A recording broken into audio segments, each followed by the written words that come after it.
How is the three-stage lockdown affecting property in the UK? Hi, this is Stuart Davidson, QS Consult, helping property investors become profitable developers.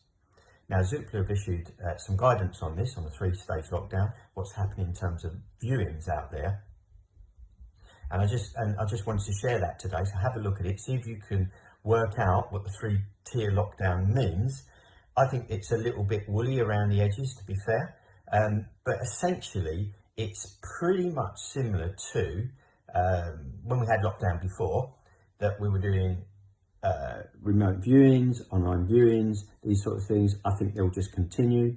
COVID compliant viewings, social distancing. I don't think there's anything new in there. I think people have pretty much got into a system of things, and it's almost as if, you know, whilst there's tier 1, tier 2, tier 3, I think people are really behaving as if they're in tier 2 or 3 by what I see around me, in terms of when you go out, when you go into a shop, when you go into look at doing a viewing. You know, it's already two people of the same household, or one person at a time, or social distancing, keep the windows open, do the disinfecting, wear a mask, you know. So I don't think anything's changing there. But what I think might be improved on is how we actually logistically go around doing virtual viewings, and particularly how RIC surveyors do their viewings and what their rules and regs are around that. Because before, they weren't quite sure whether they needed, you know, they could do an interim valuation based on a virtual viewing, or whether that could be submitted as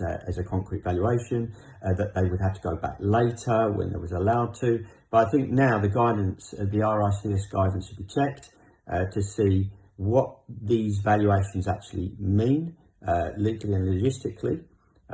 However, I think life will go on, whether in tier 1, tier 2 or 3.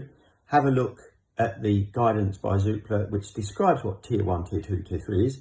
And I'll be really grateful if somebody could explain to me what they actually mean, and what they mean around the edges, and how they differ from each other in terms of how it's affecting property and how it's affecting us in our daily lives. So it's still a bit confusing. However, I think people are going for the lowest common denominator. They're being safe, they're being distanced, they're using their common sense basically, but how to differentiate. And I think when you go from one county to another, where is the borderline? Are you in, you know, they're not really describing the exact borderline.